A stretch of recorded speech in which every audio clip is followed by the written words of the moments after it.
Yeah, I mean, so it was just... That ought to be penalty enough to... That would scare the heck out.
Hello and welcome to Aging is for Everyone. I'm Laura Mondello and I'm your host for the show.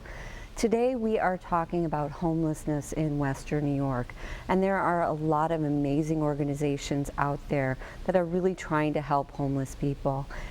Our first guest is here to talk about the Homeless Alliance, and it's their executive director, Dale Zugleski. Welcome, Dale. Thank you for having me, Laura. It's great to have you with us. The Homeless Alliance. Tell us a little bit about what it is and what it is that you do and how you help homeless folks in Western New York. The Homeless Alliance is an alliance of over 100 service providers in Erie and Niagara counties. Mm-hmm.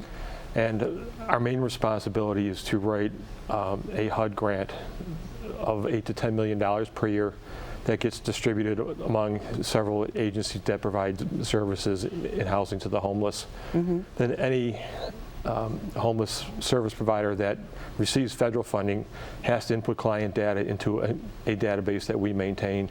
We do reports, grant writing, advocacy, and just general education for people on poverty issues and homelessness. Mm-hmm. So you're sort of the coordinating group that keeps the statistics so we really know what's going on. Right. We're known as the continuum of care for Erie and Niagara counties. Okay. Okay. I mean, there's a lot of, people have a lot of thoughts about homelessness. They have a lot of maybe misconceptions. Right. What are some of the things that are common, misperceptions, misconceptions that people have about homeless people?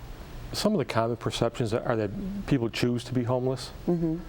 No one chooses to be without a home. Mm-hmm. There are some people that are living out on the streets that have some severe mental and maybe substance abuse disabilities that aren't making rational choices. And people think that's a choice. I think when people think that people choose that, it sort of relieves them of any kind of responsibility or guilt for taking responsibility for helping another human being. The other myth is that the homeless are that stereotype of the old disheveled man pushing a shopping cart down the street. Right.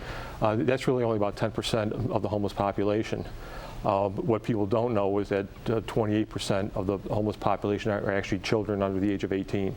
Wow. And that's very shocking to people. So when you think of homelessness, it's really not, there are people living out in the streets, but that's not the predominant population. Yeah. So that breakdown, what would it, you mentioned about 10% might be the traditional, what people think of as homeless, and 28% are children. What is the rest of the breakdown?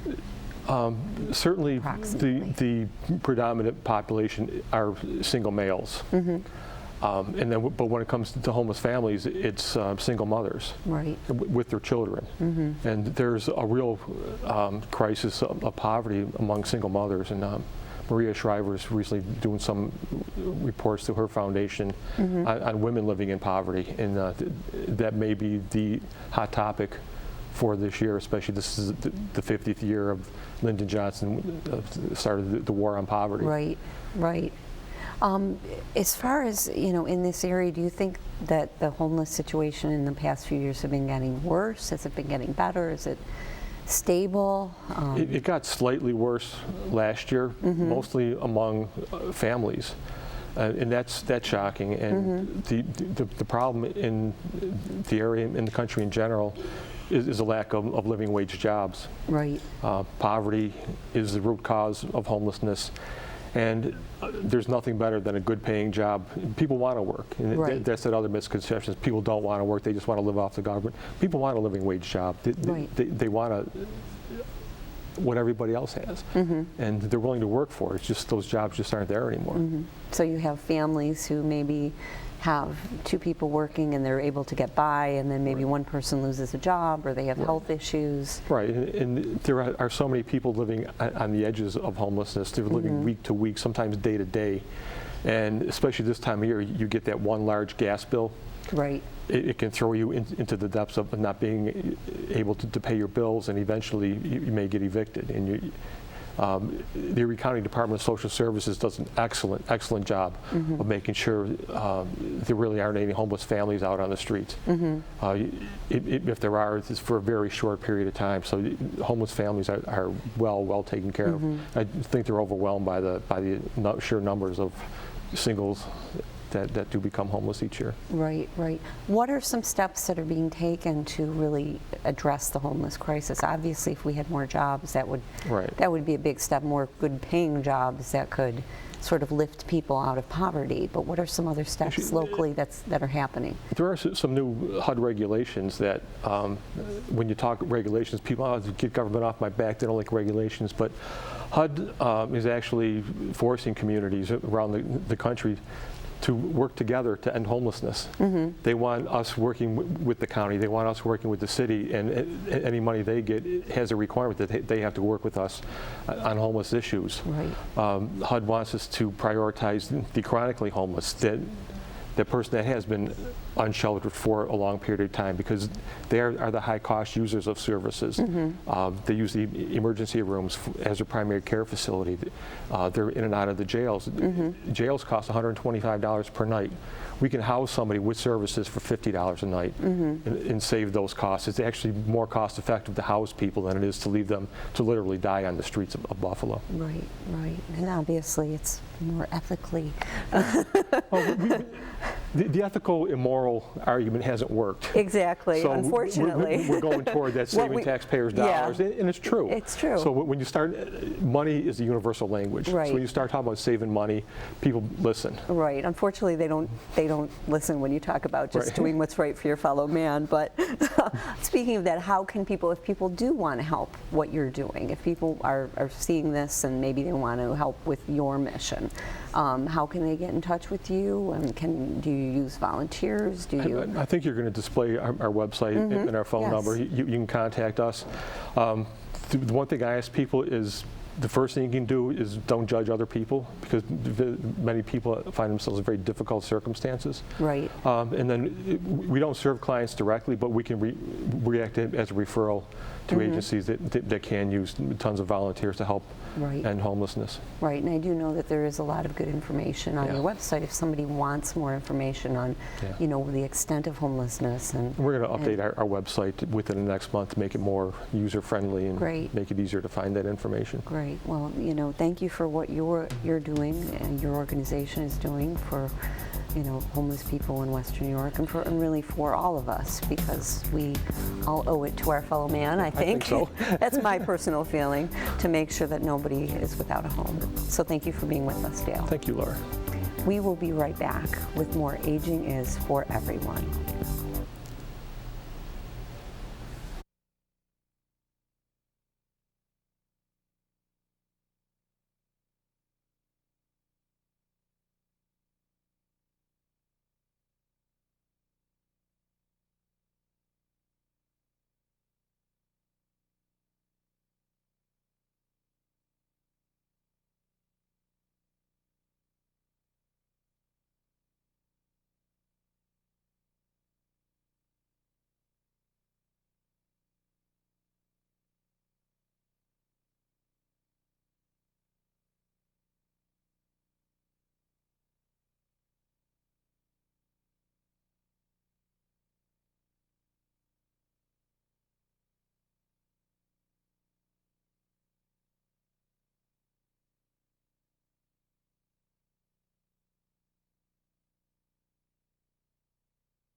Family Promise?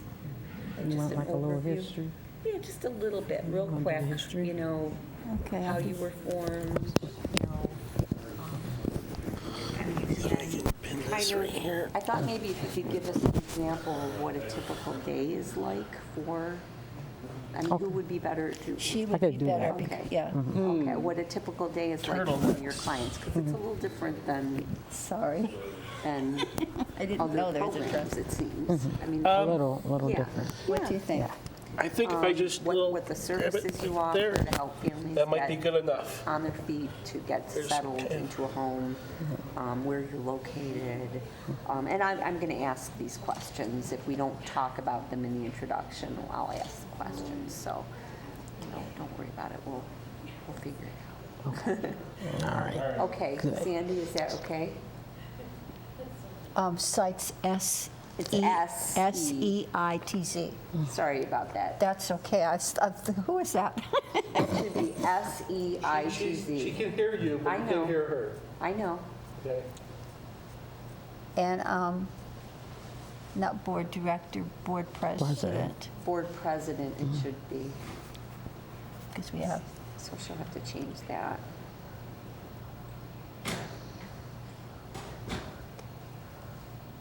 In the meantime, smile, guys. Perfect.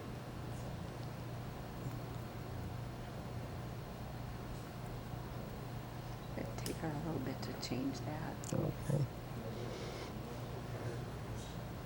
Denise Morse. Morse, just like the code. Okay. Good. Denise, if you want, you could put this inside your coat. No, Inside. leave that where it is. Just unbutton your coat and then So put the, the, hiding the Oh, wire, is that that what you're hides the doing? wire a little bit. Oh, okay. What do I know? Just looks a little more professional. Okay. Like the.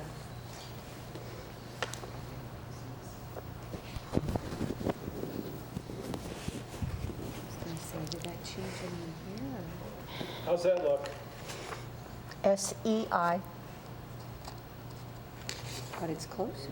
You're getting closer. He's working on it. You're getting closer.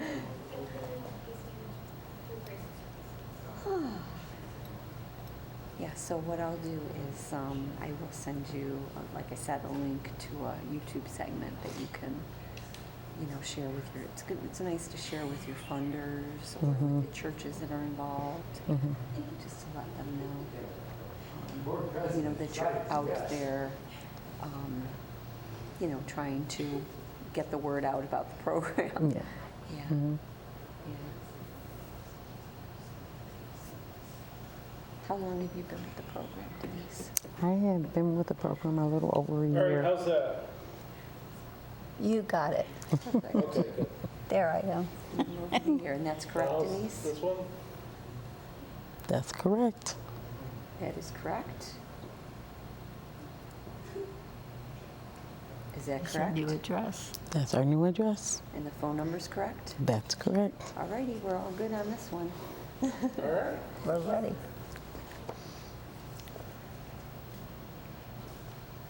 Now it's all right that we haven't actually moved there yet. When will you be there? Hopefully next week, I hope. Well, that's fine. It's not going to be Okay. there until the fourth Oh, well, Saturday. then we'll be and there. then- The and phone then number hasn't You changed. definitely want to keep it so you have the information. Yeah. you know, Okay. For the future. That would be terrible.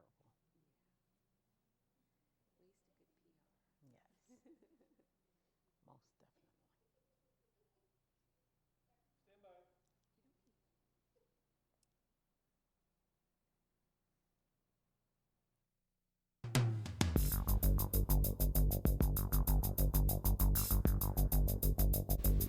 Welcome back to Aging is for Everyone. We are talking about homelessness today and talking about some groups that are helping homeless people and families in Western New York. Here to tell us a little bit about Family Promise are Sandy Seitz and Denise Morse from Family Promise of Western New York. Welcome to both of you. It's great to have you with us. Sandy, can you just give us an overview of what Family Promise is, how it came about, and Okay.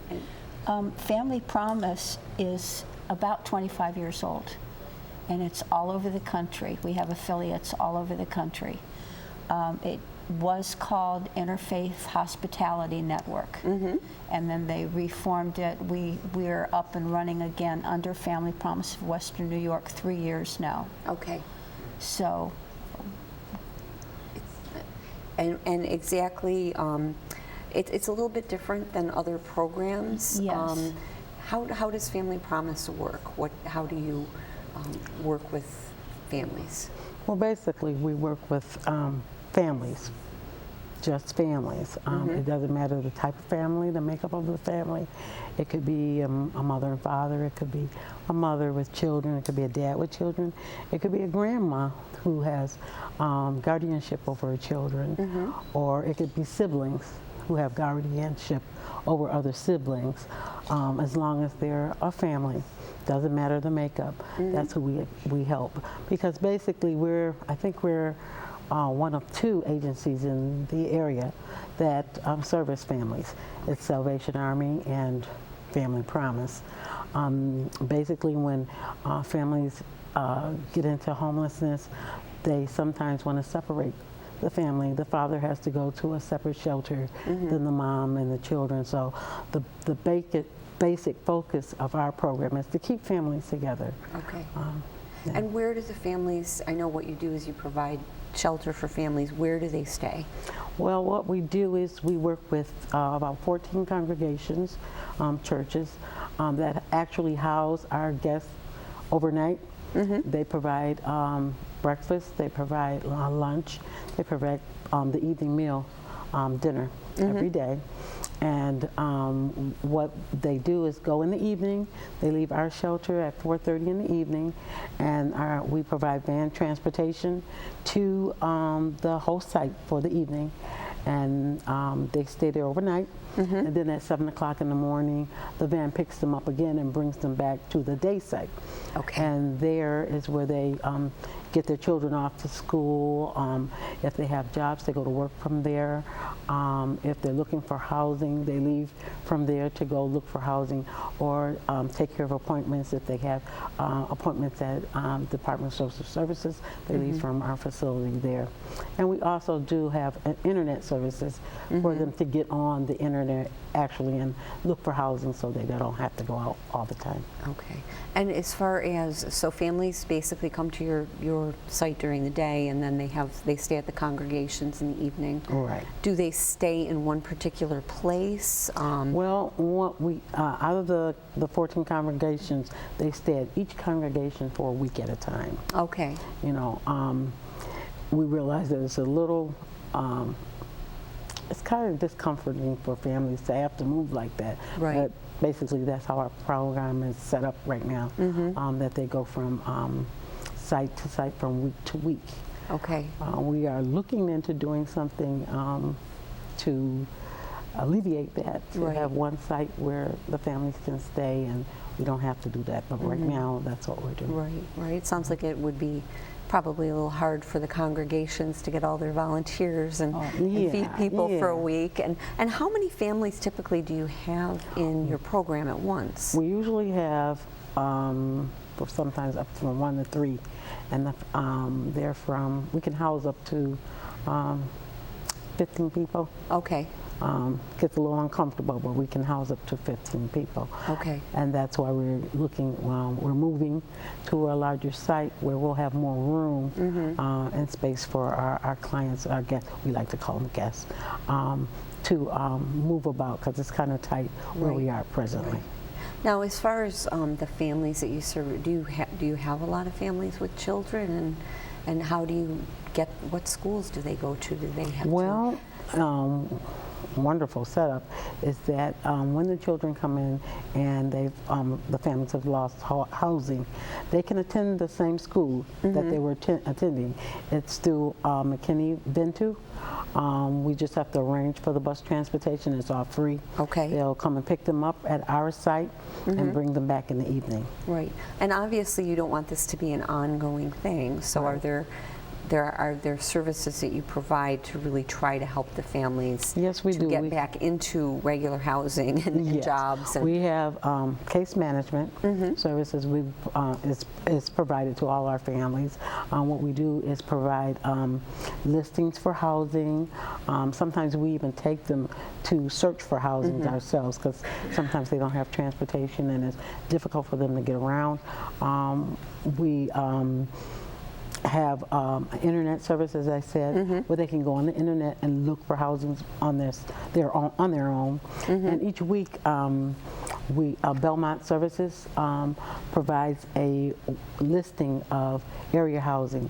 There's North Buffalo, South Buffalo, the East Side, West Side, and they can take those listings and just look through and see what they want to go and look at. Good, good.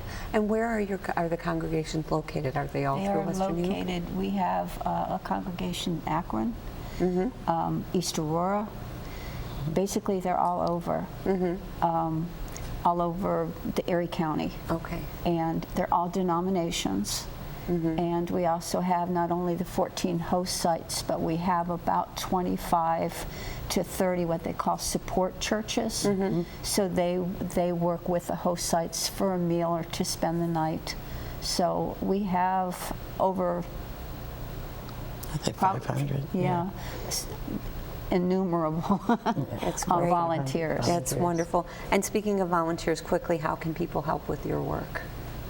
Oh, they can just call our office, 891-2100, and we'll direct them to a site, or we have a congregational committee that reaches out to volunteers to get them to help us in our services to the homeless. So we have a lot of ways of getting volunteers. That's wonderful. So And what's also unique about our program also is we help our families once they get into an apartment. Right. We give them furniture, whatever they need. That's great to hear. Well, thank you guys for being with us. It sounds like a great program. Thank you. Thank you. We'll be right back with more Aging is for Everyone.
But I remember Maybe 4 or 5 years ago. Please, when I first started 10 years ago, we had there was one person on every camera. There was another person to do to hook everybody's microphones up. I mean, it was like there was a lot of people, and they just slowly started disappearing.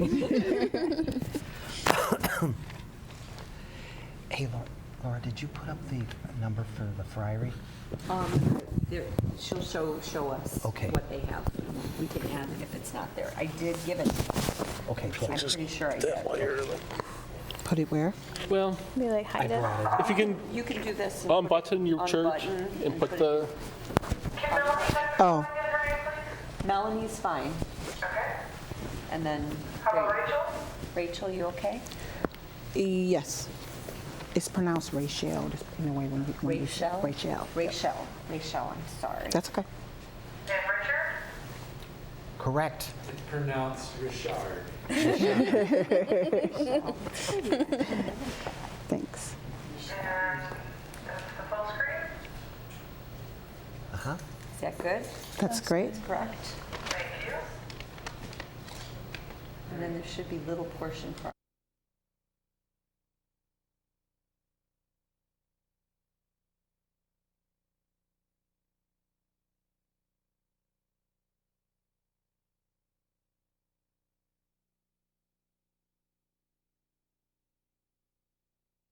Excellent. Good.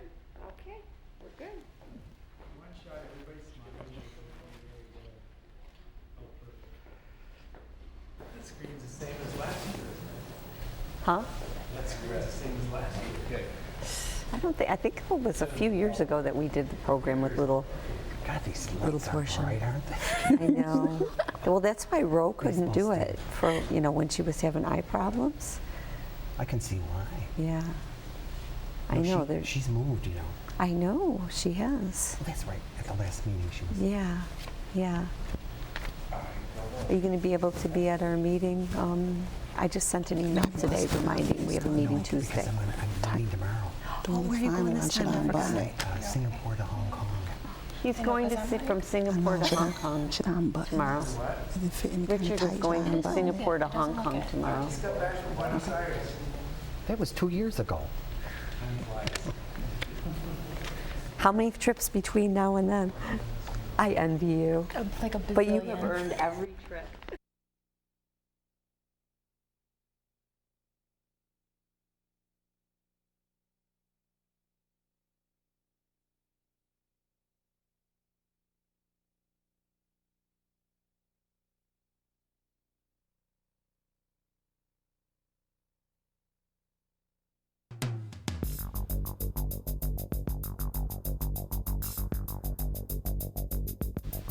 Welcome back to Aging is for Everyone.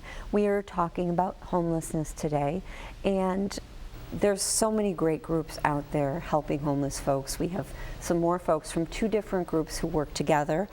Joining us for this segment are Rachelle Morrison, who's the coordinator of the Crisis Service Homeless Program, along with Melanie Worth, who's the homeless case manager for Crisis Services, and Richard Gehring, who is a volunteer with Little Portion Friary. Welcome to all of you. It sounds like a great synergy you have between you, but first let's talk about Crisis Services and how Crisis Services helps homeless families and individuals. Well, Crisis Services has a couple different programs within our Hours to the Homeless program.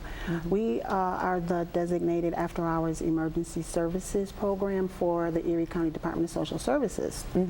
And what that consists of is if someone is homeless after 4 o'clock on holidays or weekends, they can call Crisis Services at our 834-3131 hotline number, and they will be in touch with someone who will assess their situation, see if they're safe. If not, and they are in need of shelter, we have the capabilities of placing them in emergency shelter in one of the shelters in Buffalo, or in motels or hotels that are also contracted through the Department of Social Services. The next day, they are linked with a case manager from Crisis Services who will give them the information that they need in order to get their shelter stay extended through Department of Social Services. So that's one of our biggest programs that is run through the hub of the agency, which is our crisis counseling program. Another program that we have in our homeless department is the program that Melanie will be speaking of shortly, where the City of Buffalo has contracted Crisis Services Homeless Program to go into the different shelters where we are co-located a couple days throughout the week at the different shelters to provide case management, advocacy, and link them to resources. Another program, we are in collaboration with different agencies who also work with the homeless population, with the shelter program right now that assists with rapidly rehousing those individuals in shelter. Okay. So we have a couple different programs that run through our Outreach to the Homeless program, and we kind of intertwine with all of our other programs. You know, we have the Advocate program, we have the Adult Mental Health program, and they're able to link us through the crisis services hotline. If there's one of their clients are calling in or anything like that, we're able to work together with each other to get the services to the client. So it's a really unique program that we have going at Crisis Services. It sounds like it. It sounds wonderful. I mean, it's good to know that there's that, especially that emergency hotline number that people can call if, you know, because heaven knows after a certain hour everybody's closed, and it's like it's good to know that Crisis Services is there for people. Yes, we are there 24/7. You can give us a call.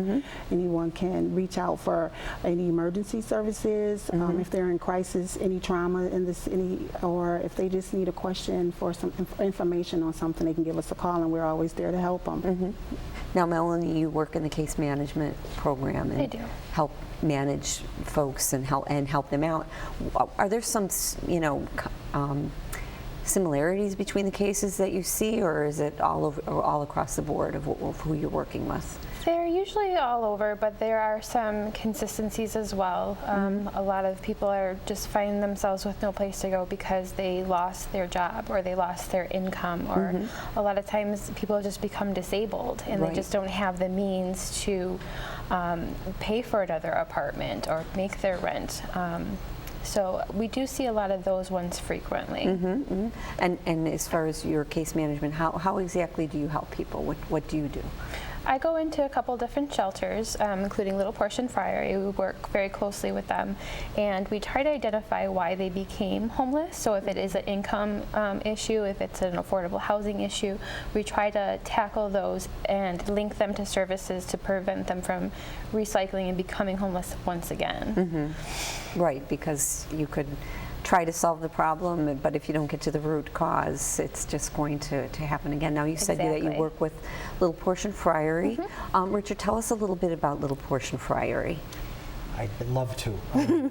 We are very unique, and I say that because we have no paid staff. The whole place is run through the services of our volunteers.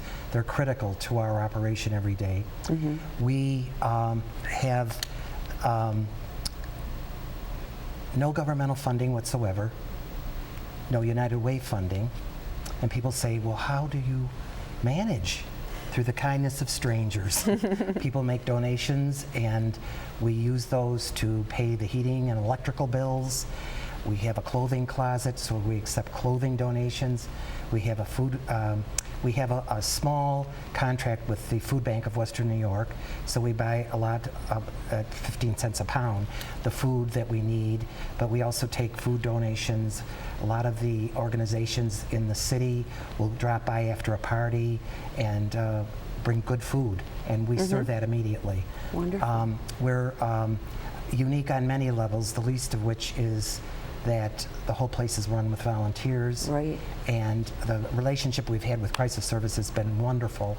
I work with Mel on Monday morning, and we do all the interviewing of the guests, and then she follows through with the plan that we develop with the guest on Monday morning. So I'm there a lot. I work at different shifts.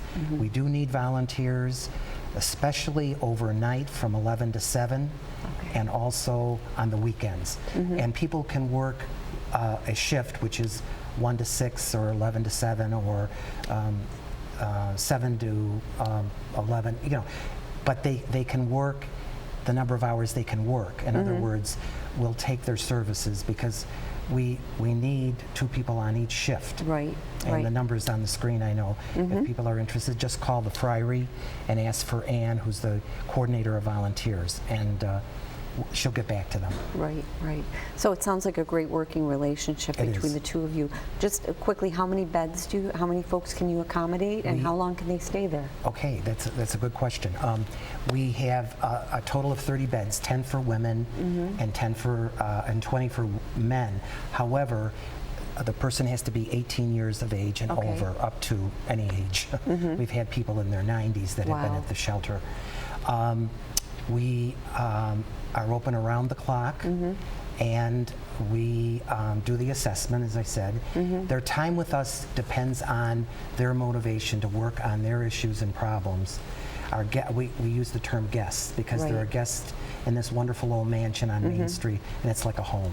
So we treat them as guests, and they have chores. Everybody pitches in to keep the place running on a daily basis. Great, great. Well, we're out of time, but I want to thank you all for being with us. It sounds like you are working really well together, and thank you for being with us. We'll put up on the screen more information, but thank you for being with us. We will see you next month for more Aging is for Everyone.